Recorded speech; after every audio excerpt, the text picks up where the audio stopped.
Bonjour à tous et bienvenue pour ce nouvel épisode de Parlons Placement, une édition toujours aussi riche. Je vous en donne le sommaire. On va s'intéresser bien sûr à la réaction des marchés financiers et à ce qui se passe en Italie. On découvrira dans une seconde partie, dans une deuxième partie, comment donner du levier grâce à des montages à sa SCPI.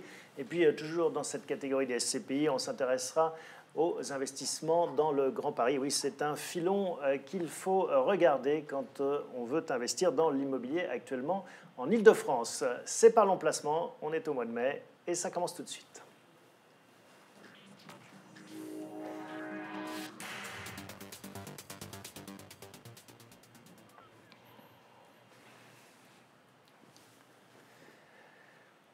On a le plaisir d'accueillir Jonathan Lévy pour parler des marchés financiers. Bonjour Jonathan. Bonjour Thomas. Est-ce que vous aimez l'Italie ?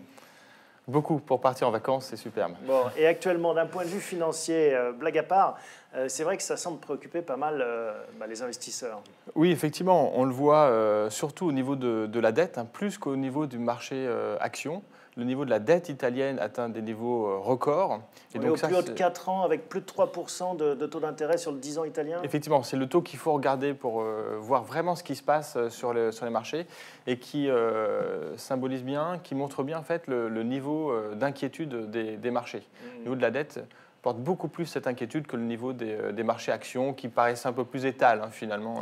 Alors, on entend deux scénarios. Ceux qui disent oui, on est quand même plus fort que lors des précédentes crises financières, on a plus d'expérience, finalement c'est un problème plus politique qu'économique, et ça fait référence peut-être à la Grèce. Et puis d'autres qui disent finalement on pourrait revivre le même scénario, on est dans un nouveau Brexit, version italienne, ça va attaquer l'euro. Enfin bon, dans quel camp vous vous situez ?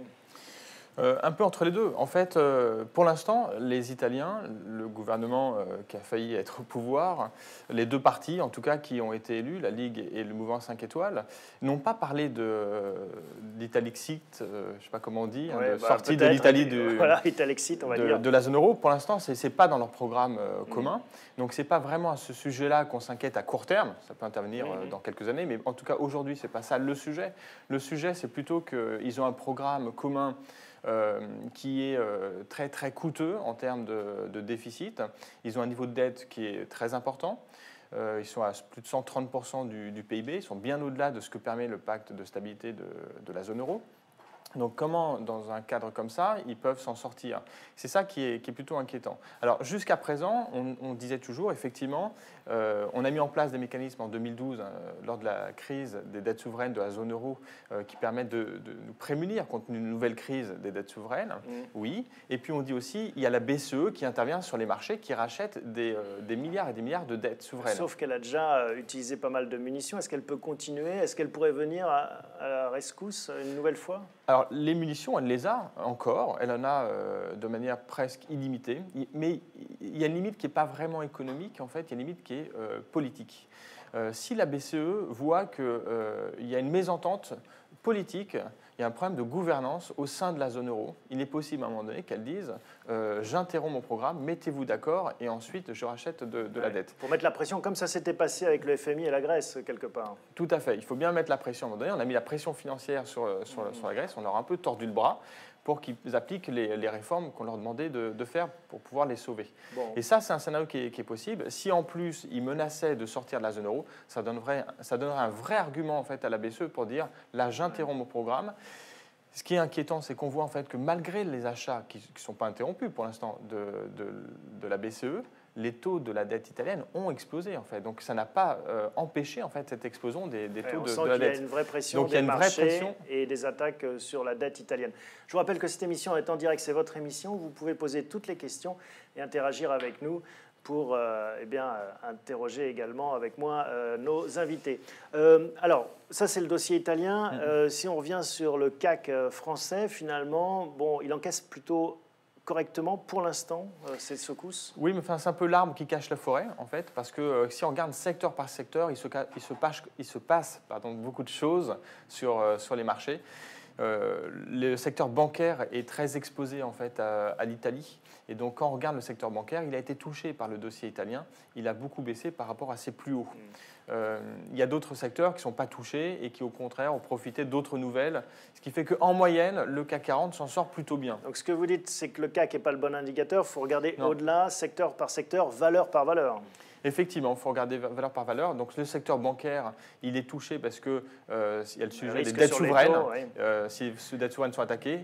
Une contagion sur les dettes françaises parce qu'il y a eu le Portugal et l'Espagne qui sont partis à la dérive. Est-ce que la France Non, ça va plutôt dans l'autre sens. En fait, pour l'instant, comme sur l'Allemagne, on profite du flight to quality. Donc on refuge vers la qualité. Tout à fait. Comme rotation sectorielle, qu'est-ce que vous avez noté à part donc, les bancaires? Eh bien, il y a de l'autre côté, ce qui a monté, c'est le secteur énergétique, les secteurs pétroliers qui profitent de la hausse du prix du baril. Ça fait suite en fait à la sortie de l'accord nucléaire iranien de Donald Trump des États-Unis. On l'avait expliqué, en fait, le Brent a continué à monter ces dernières années, ces derniers mois, en fait, parce que globalement, la situation va mieux économiquement. Donc ça, c'est des raisons structurelles. Et puis, il y a des raisons liées à la géopolitique, aux tensions géopolitiques dans le monde, notamment au Moyen-Orient, en Syrie, en Iran, qui expliquent une autre partie de la hausse. Le pétrole pourrait être dans les $70 sans les risques géopolitiques. Il est à près de $80. Et ça, cette prime-là, c'est le risque géopolitique. Et ça profite au secteur pétrolier, parapétrolier, qui tire le CAC 40 à la hausse. Bon, on était monté à 5640, on est à 5419 pour l'heure sur le CAC. Comment est-ce que vous vous situez pour la suite? Est-ce qu'il faut aller aux abris? Est-ce qu'il faut rester finalement assez confiant? Moi, je suis toujours relativement confiant sur les différents dossiers qu'on a regardés. Il y a un autre dossier qui est la guerre commerciale de Donald Trump. Oui, avec la Chine. Il y a la Chine, puis aujourd'hui, il y a un nouveau champ de bataille de Donald Trump, qui est le secteur automobile. Et là, ce n'est pas tellement la Chine qui est visée, maintenant c'est plutôt l'Allemagne, mais aussi le Canada, le Mexique, le Japon. L'Allemagne produit beaucoup de voitures et qu'ils exportent en fait aux États-Unis. Donc là encore, Donald Trump met la pression sur ses partenaires européens pour rééquilibrer en fait les échanges. Donc je pense que ces sujets, on avait déjà parlé, ça a un impact quand même sur les marchés. Le secteur automobile a corrigé en fait suite au dossier italien et suite à la guerre commerciale. Moi, je pense qu'en fait, ces événements politiques ne remettent pas en cause la croissance. Et quand vous allez acheter une voiture aujourd'hui, vous ne dites pas que Trump est en train de faire la guerre commerciale au Japon ou à l'Allemagne. En revanche, quand il faut faire le plein et que ça coûte plus cher, vous vous posez la question. Oui, ça effectivement, vous le voyez, le pétrole, ça c'est un impact qui est plutôt négatif sur la croissance. Mais d'un autre côté, l'euro qui baisse, c'est favorable pour les exportations. Globalement, sur la macro, tous ces éléments-là, pour l'instant, n'ont pas d'impact. Donc c'est un bon moment en fait pour entrer sur les marchés, sur les secteurs qui ont baissé. Voilà, c'est ce que j'entends de votre raisonnement, c'est-à-dire qu'il ne faut pas acheter le marché en gros, en vrac, dans son ensemble, il faut aller sélectionner encore plus que jamais des secteurs ou des valeurs. Les secteurs effectivement qui ont baissé sur des inquiétudes politiques et pourtant quand on regarde les résultats et les perspectives, ils sont là, les perspectives sont bonnes, donc c'est intéressant d'aller sur des valeurs qui ont une visibilité sur leurs résultats dans l'année qui vient. Et pour conclure, quel secteur, quelle valeur vous privilégiez? Les secteurs, on aime bien le secteur automobile. Donc, malgré Trump? Malgré Trump, notamment le secteur automobile premium, Porsche, Ferrari, BMW qui ont été touchés, luxe en fait, qui ont été touchés par les sujets de Trump. Et pour autant, je pense que les ventes ne vont pas baisser, voire au contraire vont continuer à augmenter. Les marges sont toujours sur un bon niveau. Bon, on a fait le tour de ce qu'on avait à dire sur ces marchés financiers, sur l'agitation qui règne autour de ce dossier italien. Je pense qu'on en reparlera lors de notre prochain épisode du mois de juin. Probablement. Merci beaucoup, Jonathan. À bientôt.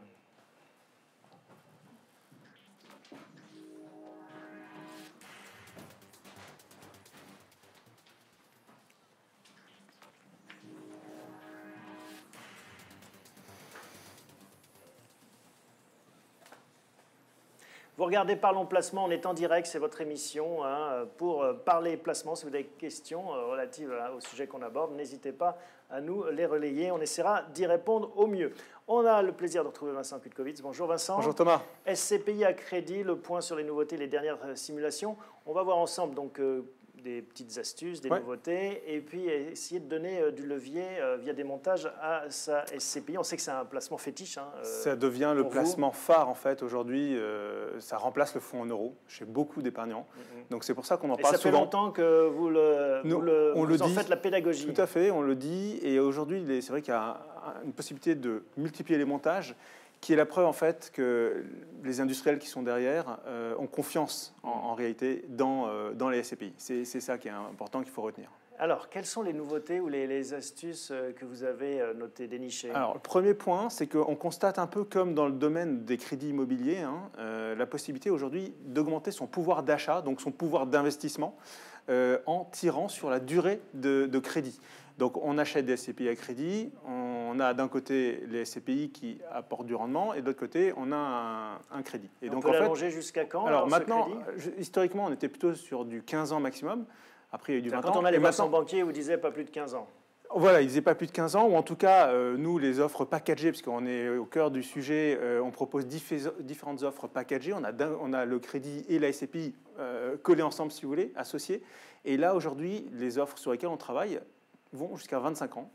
Et donc c'est la même inflation de durée du crédit qu'on a connue dans les appartements, où certains peuvent s'endetter jusqu'à des durées de 30 ans. L'idée, c'est de redonner du pouvoir d'achat là aux épargnants. C'est vrai qu'on le voit un peu plus dans le crédit immobilier parce que les prix augmentent, donc en fait les taux sont restés à peu près stables, mais les prix ont augmenté, donc il fallait redonner du pouvoir d'achat, donc les banques ont décidé d'aller sur des durées plus longues. C'est exactement ce qui se passe là sur les SCPI, sauf qu'en fait c'est pas lié nécessairement à un enjeu de pouvoir d'achat, c'est une opportunité, c'est aussi le signe une fois de plus que les banques et les compagnies ont confiance dans la plupart des supports. Ouais, donc ça, c'est la première innovation, nouveauté que vous avez dénichée. Quelle est la seconde? La seconde, c'est le fait qu'aujourd'hui, on peut avoir la logique de démembrement. On peut accéder, je reviens rapidement sur la logique de démembrement des SCPI. C'est donc la possibilité de n'acheter que la nue propriété. On avait déjà fait des émissions là-dessus. Ouais, et là aussi, il faut se rapporter aux anciens numéros. Comment ça marche? En gros, vous achetez un produit qui ne va pas vous rapporter tout de suite de revenus. C'est pour les gens qui cherchent à avoir des revenus complémentaires plus tard. Ça vous permet d'accéder à un investissement avec une décote. Cette décote dépend de la durée de démembrement. Et là aussi, il y a une nouveauté, c'est qu'aujourd'hui, on peut aller jusqu'à des décotes, ou en tout cas des démembrements de 20 ans. Alors que précédemment, c'était aussi 15 ans. Ce qui fait qu'avec un démembrement à 20 ans, là aussi, vous achetez avec un produit, une SCPI, avec une décote encore plus forte. Donc là aussi, ça redonne aussi du pouvoir d'investissement. Et alors, je vous vois venir, parce que si on cumule les deux, un allongement de la durée du crédit et un allongement de la durée de vie d'un démembrement, déjà, on a un levier mécanique. Tout à fait. D'autant plus qu'après, à la sortie, l'intérêt, c'est toujours la même chose, c'est qu'en fait, vous n'avez pas de fiscalité sur la plus-value, vous reconstituez la nue propriété de votre SCPI. Étant donné qu'aujourd'hui, on a plutôt aussi confiance sur les sous-jacents, sur les SCPI, on va parler juste après du Grand Paris.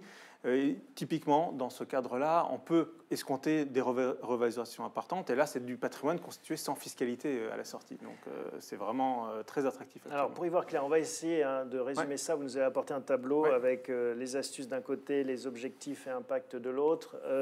Donc, allongement de la durée de crédit de 20 à 25 ans. Ça permet donc d'accroître le pouvoir d'achat de 70%. Là, voilà. C'est-à-dire qu'en fait, on fait des simulations aujourd'hui. Si vous vous rapprochez de nos conseillers ou d'un conseiller qui a accès à ce genre de solution, vous allez comparer en fait l'acquisition de SCPI à 20 ans et l'acquisition de SCPI à 25 ans, le fait de passer à 25 ans avec les mêmes conditions, alors les taux vont un peu changer, mais les mêmes SCPI, les mêmes hypothèses de rendement, vous allez augmenter votre pouvoir d'achat de SCPI de 70%. Donc 100 000 euros valent 170 000 avec Plus ou moins, c'est ça. Ce système. Tout à fait. Financer les parts de SCPI en nue propriété à crédit. Ça, on l'a évoqué. C'est aussi il y a un effet de levier très important. Là, c'est vraiment l'idée d'aller chercher la constitution de patrimoine sans fiscalité supplémentaire. Donc ça s'adresse vraiment aux personnes qui ont éventuellement du temps devant eux et qui sont prêts à attendre 15, 20 ans, 10 ans pour avoir des revenus complémentaires. Donc ça, c'est un effet aussi qui permet d'accroître le patrimoine constitué en fin de compte. Voilà, point 3. Alors ça, c'est un montage dont vous êtes fier, mixé SCPI rendement plus assurance vie plus crédit in fine. Alors là, on commence à à mettre beaucoup de paramètres sur la table, mais c'est, je pense, le schéma qu'on n'a jamais présenté dans l'émission. C'est une canne à pêche télescopique. Exactement. C'est de l'ingénierie, en fait. Derrière, c'est quoi? C'est avoir une bonne SCPI de rendement. Là aussi, on recommande d'aller sur des SCPI avec grosse capitalisation, pas nécessairement celles qui ont les meilleurs rendements, mais qui ont un historique important. Mais en fait, ce qu'on va commencer par faire, c'est investir dans un contrat d'assurance vie. On va mettre, par exemple, 50 000 € dans un contrat d'assurance vie. Et ce contrat d'assurance vie sera nanti par la compagnie qui vous vend les SCPI. Elle se garantit finalement avec le contrat d'assurance vie. Dans le contrat d'assurance vie, on met du fonds en euros, des unités de compte, on ne met pas de SCPI, pas nécessairement. Et l'idée, c'est qu'en fait, ce nantissement-là va permettre d'acheter, en fait, avec un crédit in fine, des SCPI. Et donc là, l'effet de levier est encore plus important. Vous avez en fait la possibilité d'accroître votre pouvoir d'achat aussi de façon importante, de 20 à 30%. Et lorsqu'on est sur des taux marginal d'imposition qui sont plutôt à 14%, on se rend compte qu'en fait, on arrive à constituer, par exemple, on a fait l'étude sur 50 000 €. Alors on va voir, vous avez apporté un deuxième tableau où on fait une simulation en effet. Donc 50 000 €. 50 000 € dans le cadre de ce schéma. Dans le tableau, c'est le schéma numéro 2, c'est le montage numéro 2. Donc on investit dans un contrat d'assurance vie. In fine, on va arriver sur un montant de SCPI acquis de 120 000 €. Ce qu'il faut comprendre, c'est que la mécanique, en fait, les revenus de la SCPI vont non seulement payer les intérêts du crédit in fine. Je rappelle que dans le cas d'un crédit in fine, vous ne payez en fait que les intérêts de la dette. Il n'y a pas de remboursement du capital. Vous allez ensuite pouvoir couvrir la fiscalité supplémentaire et en fonction du niveau de taux d'impôt sur lequel vous êtes situé, vous allez avoir soit zéro effort d'épargne, parce que ça va couvrir, le mécanisme va complètement couvrir le besoin de financement. Et si vous êtes sur un taux marginal d'imposition, par exemple à 30%, vous allez avoir un effort d'épargne assez léger. Et de cette manière-là, en fait, on reconstitue le prêt grâce au rendement du contrat d'assurance vie et grâce au rendement des SCPI. Et finalement, en fin de compte, au bout des 20 ans, là on est sur du 20 ans, dans ce cas-là, en fait, au bout du compte, vous avez juste à choisir si vous remboursez le crédit in fine avec vos SCPI ou avec votre contrat d'assurance vie, ou si vous avez du cash et vous remboursez de cette manière-là. Et là, on a vraiment l'effet de levier le plus intéressant. Donc finalement, il y a énormément de possibilités. Aujourd'hui, si on doit retenir quelque chose en fait de ces solutions, c'est qu'il y a beaucoup plus intéressant aujourd'hui que de construire simplement un investissement basique où on va acheter des SCPI sans avoir associé à cela des montages un peu malins et qui permettent finalement d'aller beaucoup plus loin que le montage classique. Et ben voilà, c'est toute l'ingéniosité de l'ingénierie patrimoniale. Merci Vincent de nous avoir présenté ce montage qui en effet, on l'a compris, permet de donner du levier sur cette gamme d'actifs. Au mois prochain, on se retrouvera pour de nouveaux conseils et astuces et on va rester dans cette thématique de SCPI. On va accueillir un spécialiste du Grand Paris.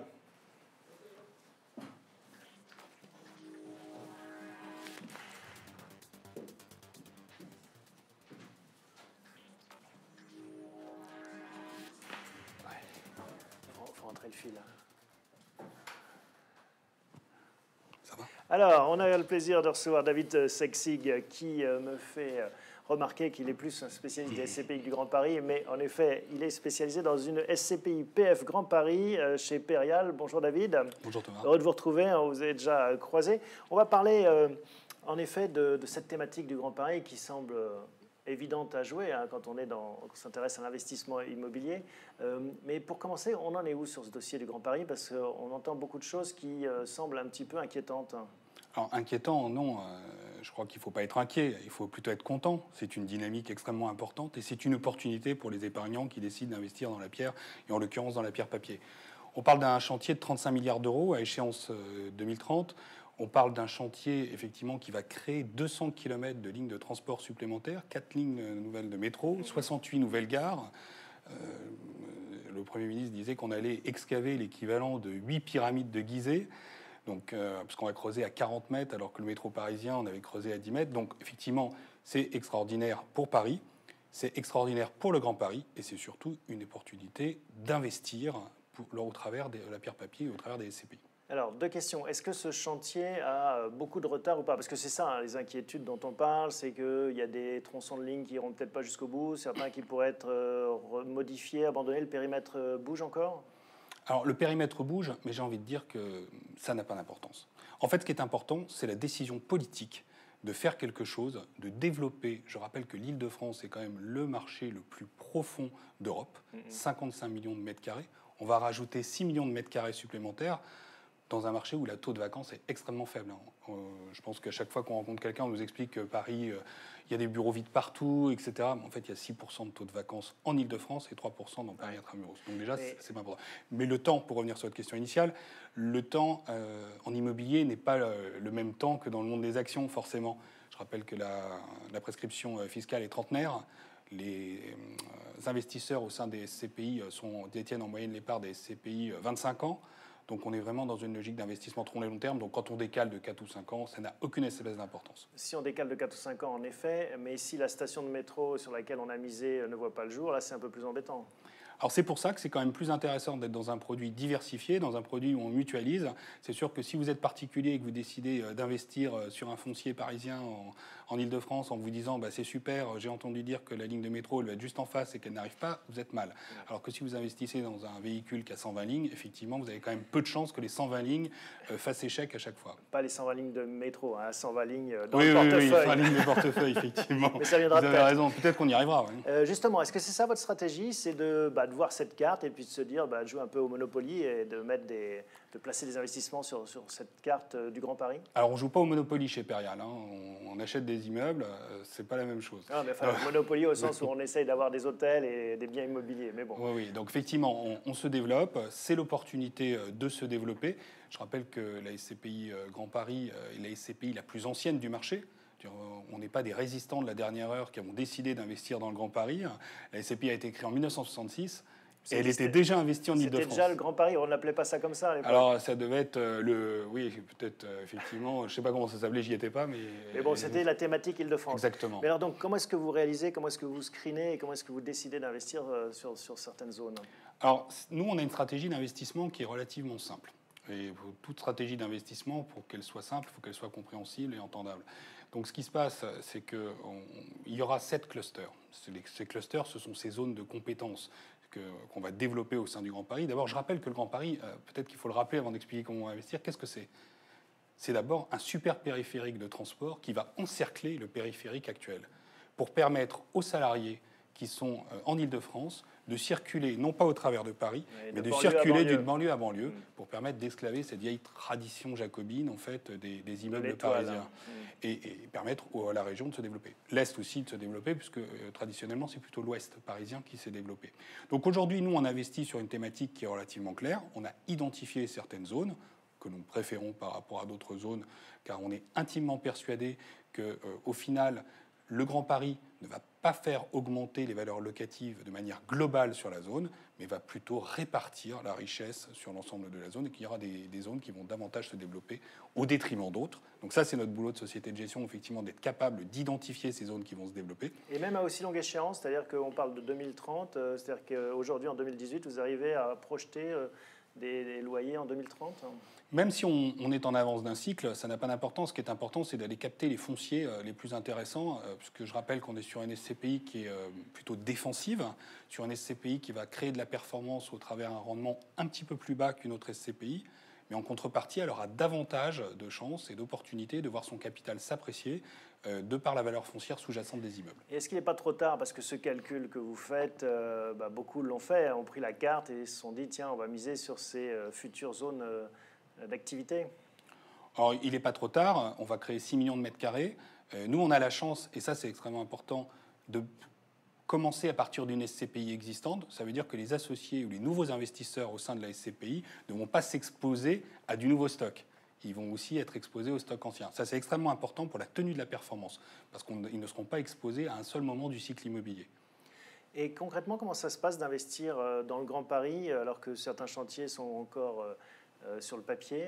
Comment est-ce que vous faites? Alors, il y a différentes manières. En fait, on peut investir dans ce qu'on appelle des VFA, des ventes en état futur d'achèvement, qui sont des immeubles neufs qui se construisent et qu'on achète au fur et à mesure de la livraison, par tranche. Mais alors, évidemment, on est dans un véhicule de rendement. D'où l'intérêt d'être dans une SCPI qui est plutôt ancienne, qui peut permettre, le temps que ces immeubles soient loués, de continuer à distribuer. Donc c'est un équilibre un peu délicat. Nous, on peut le faire parce qu'on a une vieille SCPI. On peut aussi arbitrer des anciens immeubles qui sont arrivés à maturité pour permettre aussi de continuer à distribuer.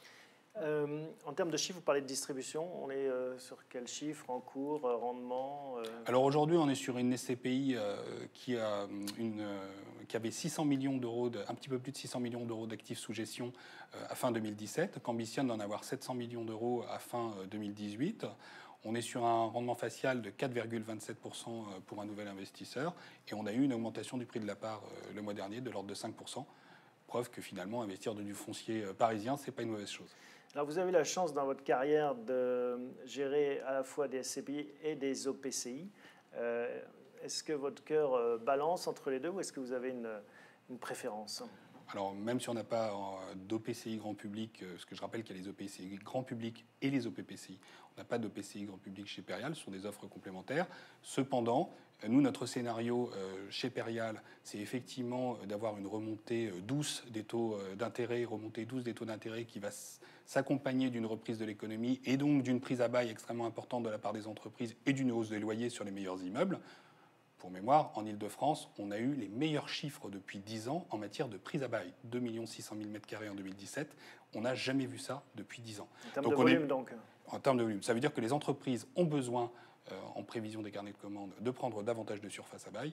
Et donc, ça, c'est des signes extrêmement importants pour la profession qui sont précurseurs de hausse de loyer. Et quand on parle de hausse de loyer, je préfère effectivement être dans un véhicule de type SCPI, qui est un véhicule de distribution, qu'un véhicule de type OPCI, qui est davantage un véhicule de capitalisation, qui sera peut-être plus sensible à une remontée des taux. Une question, j'imagine, qu'on vous pose souvent, c'est les conséquences de l'IFI sur ces stratégies de SCPI. Est-ce que ça, vous sentez aussi ce changement Alors, les conséquences, l'IFI n'aura pas de conséquences sur les stratégies d'investissement. On n'investit pas parce qu'il y a un environnement fiscal différent pour les particuliers. Par contre, il est vrai aussi que l'IFI a pu bouleverser un petit peu la hiérarchie des placements et faire reculer un petit peu la collecte sur les véhicules de pierre-papier. Ça, vous sentez cette crainte finalement des particuliers ou cette réticence et c'est un peu une douche froide pour eux ? Alors effectivement, pour les plus fortunés qui y sont sensibles, c'est effectivement un sujet. Ils sont soumis à une pression fiscale importante et on nous leur a expliqué que l'immobilier n'était pas une classe d'actifs productive et donc finalement ils se retrouvent taxés quand ils investissent dans l'immobilier. C'est un peu dommage. Cependant, j'ai envie de leur opposer qu'aujourd'hui on n'a pas de classe d'actifs, en tout cas on n'a pas de produit qui offre un tel rendement avec une prime de risque aussi élevée. Une dernière question, on a parlé du Grand Paris, il y a les Jeux Olympiques 2024 aussi qui se profilent. Est-ce que ça accélère certaines zones, ça dynamise certains secteurs ? Alors, ça va les dynamiser à terme. On ambitionne effectivement d'avoir 60 milliards d'euros de recettes supplémentaires grâce au Grand Paris à partir de 2030. Cependant, il est clair aussi que le Grand Paris ne sera pas prêt pour les Jeux Olympiques. Il ne faut pas se mentir. Donc c'est pour ça que je dis que ce sont des investissements extrêmement long terme et sur lesquels nous nous plaçons dès aujourd'hui. Merci David de nous avoir présenté SCPIPF Grand Paris chez Perial Asset Management. Merci Thomas, à bientôt. Je pense que d'ici 2030, on aura l'occasion de se recroiser. J'espère avant. Voilà. Allez, voilà, ainsi s'achève ce Parlons Placement du mois de mai et on se retrouve au mois de juin pour un nouvel épisode. Merci de votre fidélité.